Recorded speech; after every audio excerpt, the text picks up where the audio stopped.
Hello everyone, welcome to the Daily Current Affair Analysis brought to you by Shankar IAS Academy 23rd December 2025. Before getting into the discussion, please make sure that you subscribe to our YouTube channel. If you haven't, please do subscribe and also hit the bell icon to receive on-time updates from the Academy. So coming to the topics for today's discussion, the first topic is about the India's stand on child marriage. So we know that to eliminate or to end the child marriage by 2030, the government of India launched the Bal Vivah Mukt Bharat Abhiyan campaign in 2024 November, and this year this campaign marks the first anniversary. And the second article is regarding the Superkilonova. It is a cosmic event, and recently a study regarding this cosmic event was published in Astrophysical Journal letter. And the third article is regarding the MAVEN mission. So recently, in the first half of the December, the NASA lost its communication with the MAVEN. It's a Mars orbiter launched by NASA in 2013. The same year, India launched the Mangalyaan. And the next article is regarding the human wildlife conflict in India. So recently, considering the rising cases of human wildlife conflict, the Union Environment Minister chaired a high level meeting in the Sundarbans Tiger Reserve. And finally, we will be discussing the prelims focus. If all set, let's begin the discussion with the first article. Where does India stand on child marriage? The article is taken from The Hindu.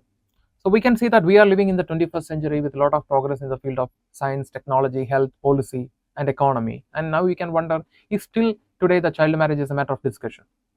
Actually, yes. If you take the findings from the National Family Health Survey of 2019-21, we can see that 23% of women between the age group of 20 and 24 were married before the age of 18.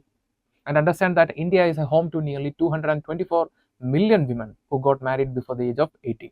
So the child marriage is still a matter of discussion and it is a matter of concern. Understanding this, the government of India in 2024 November launched the biggest campaign, that is Bal Vivah Mukt Bharat Abhiyan, which is aiming to end or eliminate the child marriage by 2030, aligning with the goals of Sustainable Development Goals of United Nations. And this year, the campaign marked the first anniversary. So in this background, let us discuss more about this article. So coming to the current progress and goals, so we can see that India is committed to end the child marriage by 2030, aligning with the Sustainable Development Goals of United Nations. And if you take the historical declining rate of child marriage in India, so we can see that the child marriage was in practice and still in practice for a very long time. So if you take the case of Mahatma Gandhi, he was married at the age of 13. So and we can see that even before that, that means in the beginning of the 19th century, when the Renaissance movement emerged in India, one of the major objectives of the Renaissance movement was nothing but elimination of the child marriage. So that is indicating how long the child marriage is existing in India. But if you take the recent trend, we can see that there is a decline in the child marriage cases. So it got declined from 47.4% in 2005-6 to 26.8% in 2015-16. But in the recent time, there is a slowdown in the declining rate of the child marriage.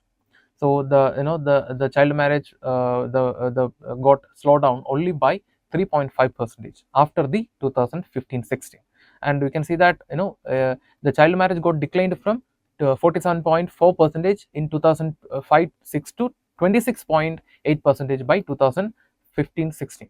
But you can see that after that the child marriage reached only that means the declining the points reached only 23.3%. That means there is a slowdown in the progress.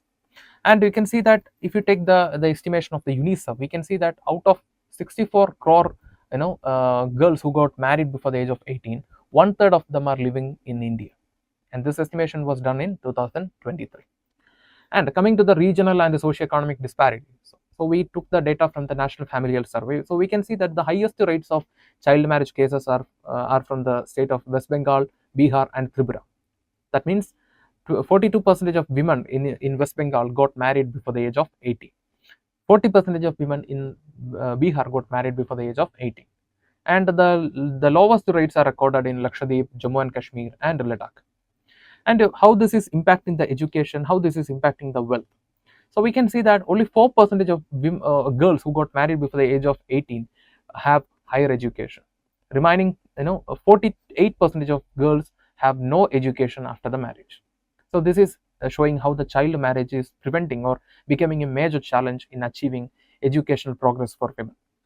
And the next is impact of wealth. So you can see that 40% of girls who got married before the age of 18 are from poor households, while 8% of girls are from wealthiest households. So this is showing how the socio-economic condition of a community or a household is related to the child marriages. For example, if you take the case of Kon tribe in the state of Andhra Pradesh, still the child marriage is a major concern, and the child marriage is still persisting not just because as a part of culture, it is also related to the social isolation and the economic issue faced by the community.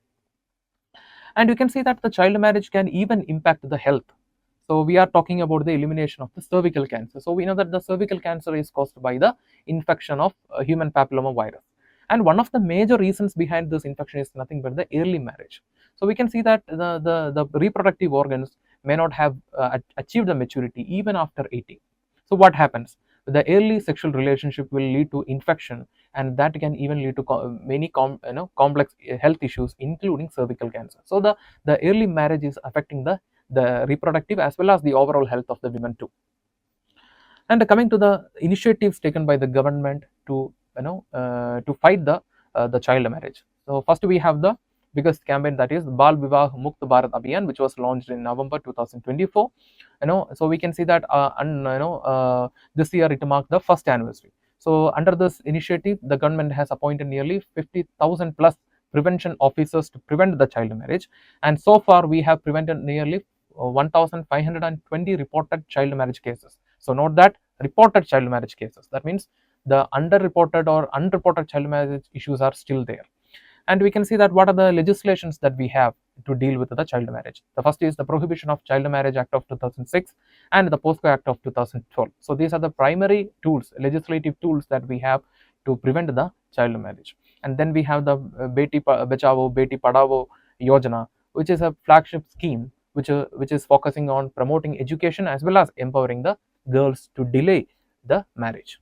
And next we have the financial incentive schemes provided by various state initiatives.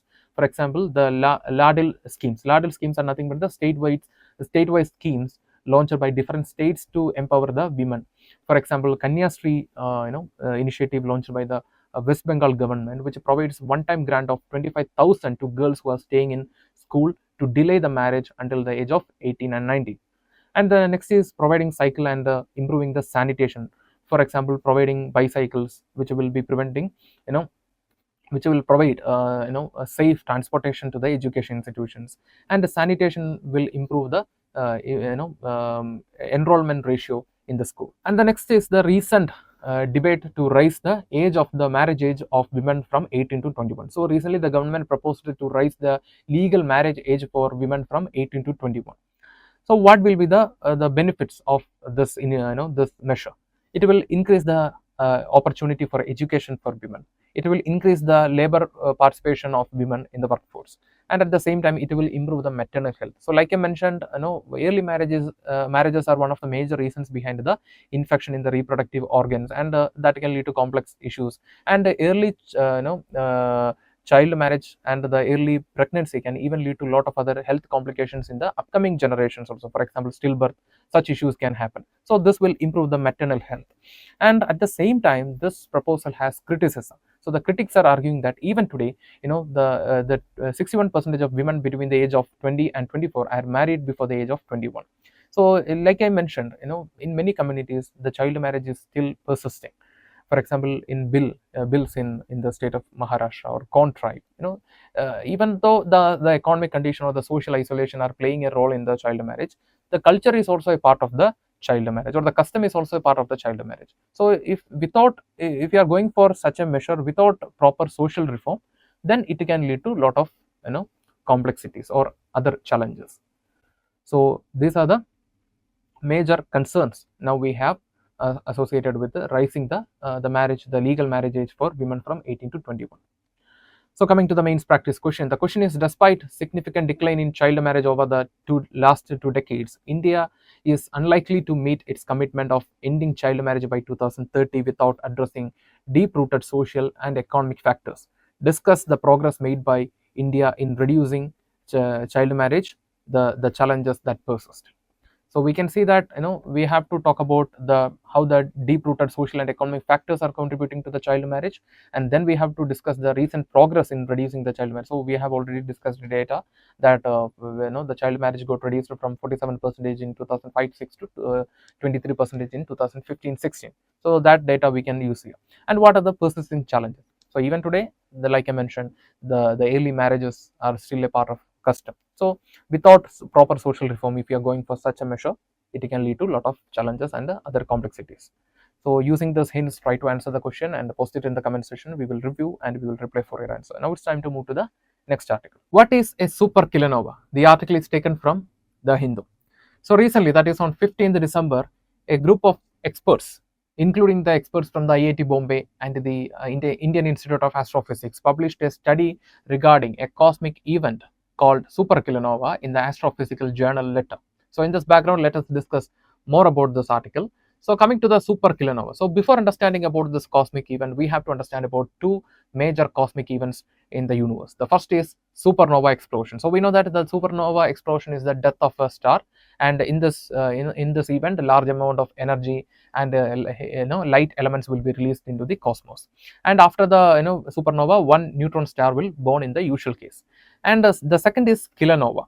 Kilonova, it's a phenomena where the two neutron stars are merging into each other. So we can see that this merge of the two neutron stars will also release immense energy into the cosmos. This superkilonova is nothing but the combination of supernova as well as the kilonova. So here, after the supernova explosion, instead of giving birth to one neutron star, the supernova will give birth to two neutron stars, and this two neutron star will rapidly spiral into each other. They will merge, and that that phenomenon is known as kilonova. So kilonova will also happen, and this will also release immense energy into the atmosphere. So the superkilonova is nothing but the combination of supernova plus kilonova. And coming to the key features of this event, the first is double explosion. So the initial supernova blast will be there, and after that the kilonova will also release immense energy into the space. And the second is unique energy source. So unlike the standard kilonova, the supernova kilonova will have extra energy from the ejected material falling back onto the merged object.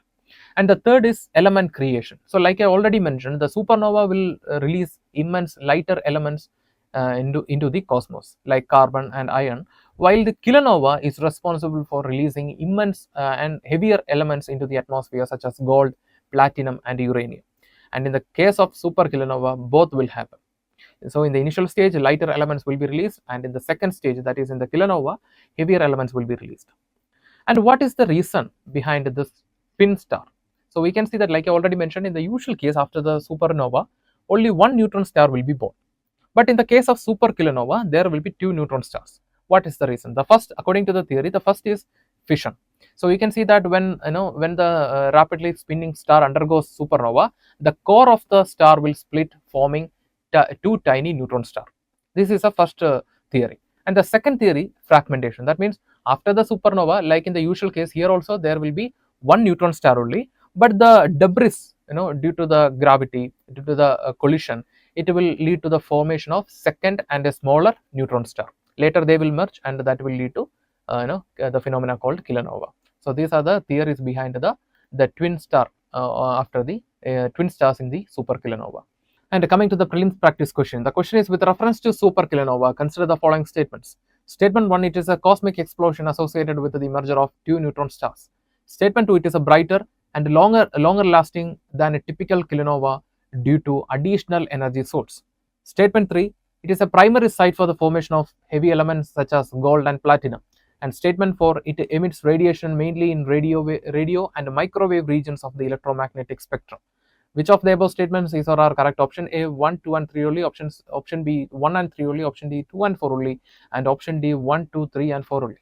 So from our discussion, we can see that the first statement, second statement and third statement are correct, while the fourth statement is incorrect because it is not releasing in the radio wave and microwave. It is releasing optical and or infrared waves. So the statement 4 is incorrect, while the statement 1, 2, 3 and correct. So the correct answer will be option A 1, 2 and 3 only. With this, we will move to the Next article. NASA lost its contact with MAVEN, which reached Mars with Mangalyaan. The article is taken from The Hindu. So on 4th December, the NASA lost its contact with NASA's Mars orbiter MAVEN. So in this background, let us discuss more about this article.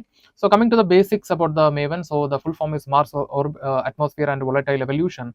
It's a Mars orbiter launched by the NASA on in the month of November 2013. So in the same year, India successfully launched the Mangalyaan mission, and it reached the Mars orbit in September 2014.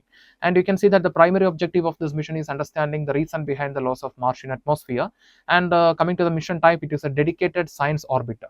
So you can see that initially the mission was planned for 2 Martian years, but later the NASA extended the mission beyond its lifetime, and in 2024 the NASA even celebrated the 10th anniversary of MAVEN.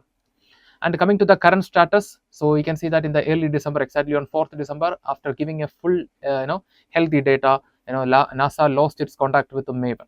And you can see that now the recovery attempts are going on with the help of NASA's deep space network. And the reports are suggesting that unexpected spacecraft rotation or possible change in the orbit could be a reason behind the present loss of signal. And coming to the scientific role of MAVEN, so we can see that the primary objective is understanding the reason behind the loss of the Martian atmosphere. So the studies of this MAVEN will be focusing on studying the upper atmosphere of Mars, ionosphere of Mars, and interaction with how the planet is interacting with the solar wind and solar radiation.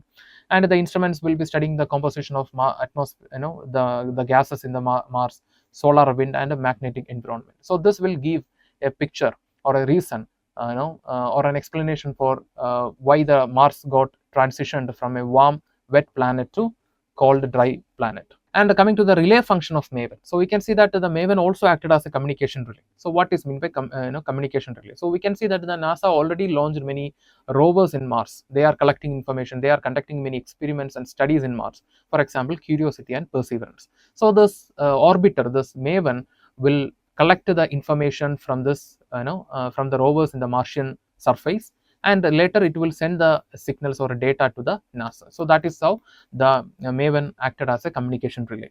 And after the blackout, after losing the signal, now the relay duty got shifted to Mars Reconnaissance Orbiter and also Mars Odyssey and European Mars orbiters. So the duty got shifted to various other satellites. So coming to the prelims practice question, the question is, consider the following statements regarding MAVEN mission. Statement 1, MAVEN was designed to study the interaction between Mars upper atmosphere and the solar wind to understand the atmospheric laws. Yes, this was the primary objective of the MAVEN mission. Statement 2, the MAVEN was primarily launched as a technology demonstration mission similar to India's Mars orbiter mission. See, it was a dedicated science mission, not a technology demonstration mission. So the statement 2 is incorrect, while the statement 1 is correct. So the correct answer will be option A, 1 only. With this, we will move to the next article. Human-wildlife conflict, Bhupendra Yadav chairs meeting to review measures, discuss project updates. So in the rising context of human-wildlife conflict, mainly due to the habitat fragmentation and climate stress, on this 21st December, the Union Environment Minister, Mr. Bhupendra Yadav, organized a high-level, review meeting in the Sundarbans Tiger Reserve.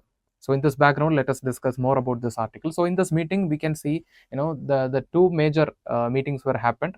The first is the 28th, National Tiger Conservation Authority meeting, and also the 22nd Steering Committee of Project Tiger. So the two major, meetings in the review meeting were the 28th National Tiger Conservation Authority meeting and also the 22nd Steering Committee of Project Elephant.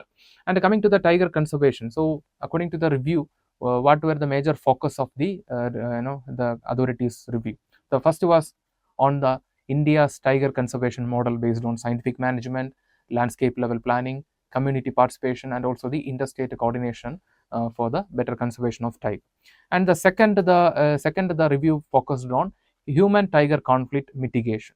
So what are the strategies highlighted in the review? The first is prevention, which will be focusing more on habitat management and prey base. So we can see that the loss of habitat, the loss of forest will force the animals, including the tiger, to reach the semi-urban or villages, and the lack of prey or the unavailability of the food will also force the animals to reach the nearby or semi-urban or rural area. And therefore this is an area of conflict between the man and tiger. So the prevention strategy will be focusing on restoration of habitat and also increasing the availability of the prey.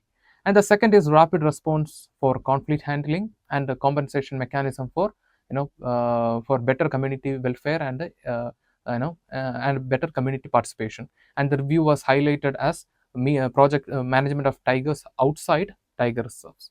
And in this meeting, the authority also highlighted the operational challenges faced by the tiger conservation. That includes shortage of staff, financial constraints, habitat degradation, and also the invasive species management. So we can see that due to the change in the climate and fragmentation of habitat, many species are migrating to other region, and some of them even have potential to destroy the other ecosystem. So therefore, managing the invasive species, especially due to in the stage of accelerated climate change, is one of the major challenges faced by the conservation.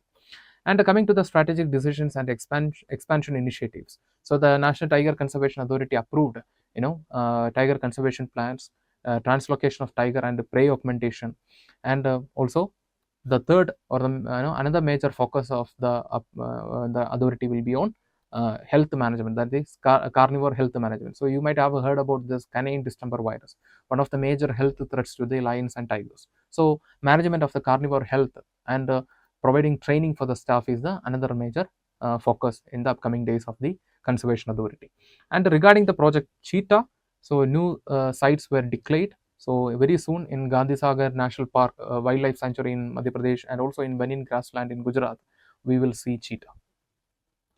And coming to the international cooperation, so the authority is planning to increase or enhance the cooperation with the South Africa, Namibia, and Botswana in the upcoming days to strengthen the conservation of cheetah.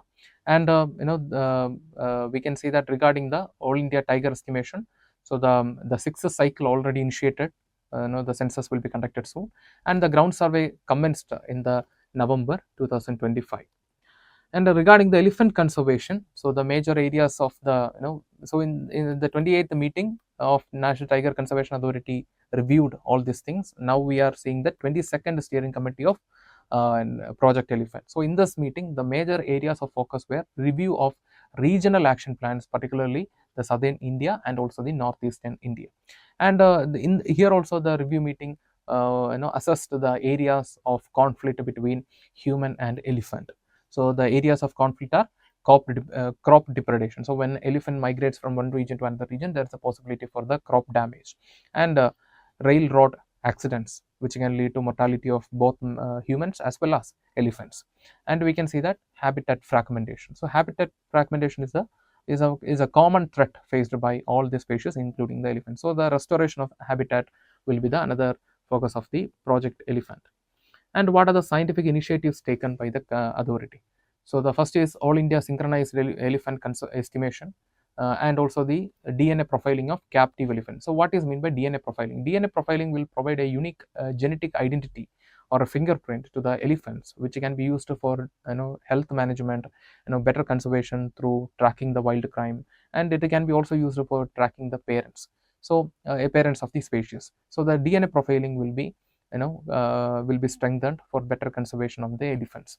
And the next is a model elephant conservation plan is currently being implemented in the Nilagiri Elephant Reserve. And regarding the institutional support, landscape and institutional support, we are currently focusing on integrated conservation approach for the better management of species, including the elephants. So we have different approaches for conservation. We have a man-centric approach, which will be focusing more on man. Then we have animal-centric, and now we are focusing on landscaped approach, conservation approach. So the man approach will be focusing on man, while the animal approach will be focusing more on animal conservation, while the landscape approach will be focusing on culture, infrastructure, social condition, as well as the environment of that particular landscape. And the next is CAMPA, or promised their support for habitat restoration of elephants, elephant reserve management effectiveness evaluation to assess the effectiveness or the strength of elephant reserves in managing better conservation of the elephants. And what are the areas of regions of focus? The first is Ripuchirang Elephant Reserve in the state of Assam. And in this meeting, the authority also proposed a study on elephant corridor and conflict spots, particularly in the Bandhwagat landscape. And coming to the means practice question, the question is human wildlife conflict poses a series of challenge to India's conservation success. Examine how India's tiger and elephant conservation frameworks are evolving to address this challenge through landscape level planning and community participation. So it's a 15 marks question and you have to write around 250 words. So we can see that India, it's a the largest home to both tiger as well as the Asian elephants. So therefore, you can highlight nearly 75% of the global elephant population is found in India, and while the 60% of the Asian elephants are found in India. So therefore, it focusing on tiger and elephant is not just a national responsibility, but it is a global responsibility for India. So you can give this data as an introduction. Then you can address what are the areas of conflict, and how this landscape level planning and community participation will improve the conservation. So I already mentioned that the landscape level planning will be focusing not just on environment or human or animal. It will be focusing on environment, human, animal, social, as well as the infrastructural condition of that area. So the landscape level planning is, you can highlight the importance of landscape planning. And the community participation, why this community participation is very important. For example, if you take many bills or such communities, they are playing a crucial role in the conservation of lions. So not just in the present times, for generations. So you can highlight such examples and you can enrich the answer. So write the answer and post it in the comment section. We will review and we will reply for your answer. Now it's time to move to the next article. So coming to the prelims focus, the first topic is spiritual tourism circuit scheme. So this is a series of schemes launched by the Ministry of Tourism for the promotion of safe and sustainable tourism in India. And what are the initiatives or schemes under this circuit schemes? The first is Swadesh Darshan scheme, which which aims for the development of tourist infrastructure under identified thematic circuits such as spiritual, Buddhism, Ramayanam, and Krishna, and Tirthankara, that is Jainism. So how it is working? So we know that recently the Archaeological Survey of India is working to revive an ancient port city located on the bank of Mahanadi called Sirpur, which has a great heritage related to Buddhism, Jainism, and Hinduism. So using the themes for the development of the the tourist destination is one of the objectives of the Archaeological Survey of India. So applying the same principle is the objective of the Swadesh Darshan scheme. And recently there was a revamp of the scheme called Swadesh Darshan 2.0, which is giving more importance to sustainable development and responsible tourism in India. And coming to the sub scheme under this Swadesh Darshan, we have a sub scheme called the Challenge Based Destination Development, which provides financial assistance to the states and union territories for the development of tourist destinations. And the next initiative under the circuit scheme is nothing but the Prashad. The full form is Pilgrimage, Regeneration, and Spiritual Heritage Augmentation Drive, which aims to integrate the spiritual and heritage destinations in India. And the next initiative is the Special Assistance to States for Capital Investment. So this initiative is focusing on marketing and branding the tourist destinations at the global level for the development of tourism in India. And coming to the next topic, 100% foreign direct investment in insurance. So recently we know that the Union Cabinet approved the Sabki Bima Sabki Raksha bill, which is planning to amend the three important insurance acts in India, that is Insurance Act of 1938, LIC Act of 1956, and the IRDA Act of 1999. So we have done an article on this too. So you can see that recently the Lok Sabha passed the bill for 100% foreign direct investment in the insurance company. So before this, the foreign company can own only up to 74% of the insurance company in India. But after this, once the the bill is successfully once it becomes act, then the foreign direct investment, the foreign companies can own 100% of the insurance company in India. And what are the advantages? The advantages includes more capital infusion, better technology exchange, and better service. And you can see that it also provides an easy entry for the global companies in the insurance market. And what is the significance? So we can see that we are aiming for Vikasit Bharat 2047, which includes universal health coverage. So this will strengthen the health coverage in India, and at the same time we are expecting that this initiative will boost the transparency, and also it will enhance the regulation in the insurance market. And coming to the prelims practice question, the question is, with the creation of spiritual tourism circuits in India primarily reflects which of the following governance approach? Option A, centralization of religious administration under the union government. It is wrong. Option B, plan-based development linking multiple destinations through thematic and infrastructural planning, we can consider. Option C, conversion of pilgrimage centers into special economic zones, definitely no. Statement or the option D, privatization of heritage management through exclusive tourism contracts, no. So from our discussion, we can see that the answer will be option B, plan-based development linking multiple destinations through thematic and infrastructural planning. Yes. So with we are coming to this end of the prelims focus. With this, we are coming to the conclusion for today's current affair analysis. If you like the video, hit the like button, give your feedbacks as comments, and share this content with your friends. And before leaving this channel, don't forget to subscribe and also hit the bell icon to receive on-time updates from the academy. Thank you for listening to us. Thank you for listening to me. Have a nice day.